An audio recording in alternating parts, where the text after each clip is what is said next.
tudo bem com vocês? Voltamos com mais uma aula de matemática e o nosso assunto de hoje é a área de figuras planas, parte 2.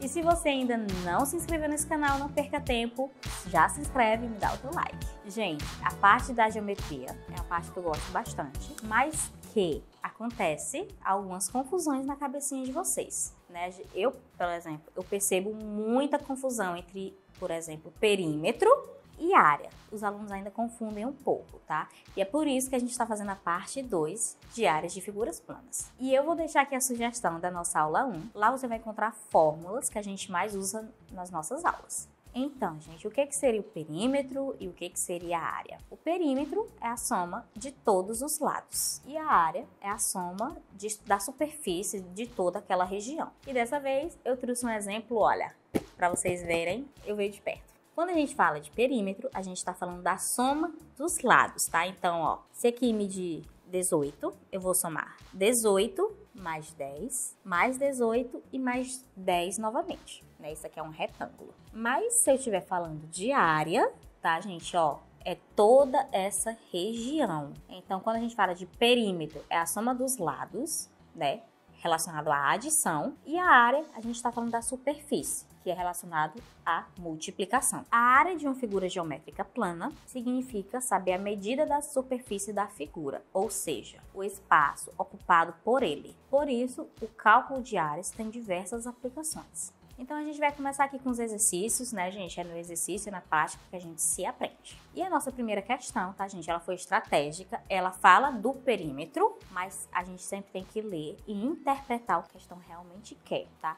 Ele está pedindo a área. Questão 1. Calcule a área de um quadrado que possui perímetro igual a 24 centímetros. Então, como ele já deu o perímetro de 24, o que ele está dizendo? Que a soma dos lados deu 24. E para a gente calcular a área, a gente tem que saber a soma dos lados. Então, se a gente está falando aí de um quadrado e o perímetro é 24, a gente sabe o quê? Que o quadrado tem todos os lados iguais. Então, a gente vai dividir esse 24 por 4 lados. Dividindo 24 por 4, a gente vai obter o 6. A gente encontrou o 6, agora a gente vai aplicar o 6, que é a medida do lado, na fórmula da área do nosso quadrado. E a área do quadrado é lado ao quadrado, elevado a 2. Então, 6 vezes 6, vamos obter o resultado aí de 36. Então, a área desse nosso quadrado é 36 centímetros quadrados, tá, gente? Sempre lembrar aí de colocar a medida de comprimento. E o nosso segundo exemplo, gente, eu vou dar aí agora um triângulo, né? A nossa figura geométrica. E para isso, você tem que saber a fórmula da área. E relembrando, né? Base vezes altura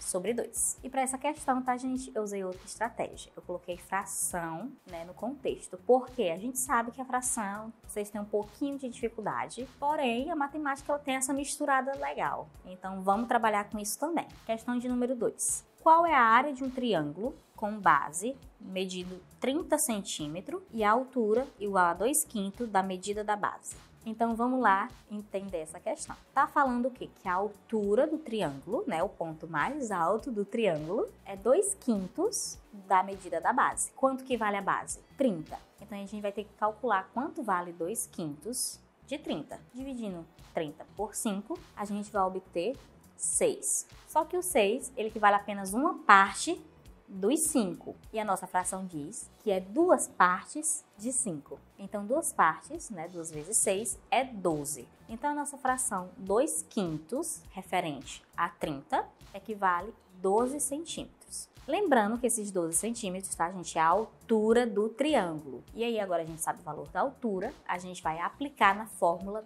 da área. Base 30 vezes a altura, que é 12, a gente vai encontrar aí o valor de 360. Dividindo por 2, a gente vai encontrar o valor de 180. Então, esse triângulo tem 180 centímetros quadrados. Então, relembrando novamente, perímetro é a soma dos lados e a área é a soma da superfície, né, de toda aquela região interna. E se você ainda não decorou essas fórmulas, lá na nossa aula 1, sobre área de figuras planas, eu mostro elas, tá? Então é isso, gente. Espero que você tenha gostado e até a próxima.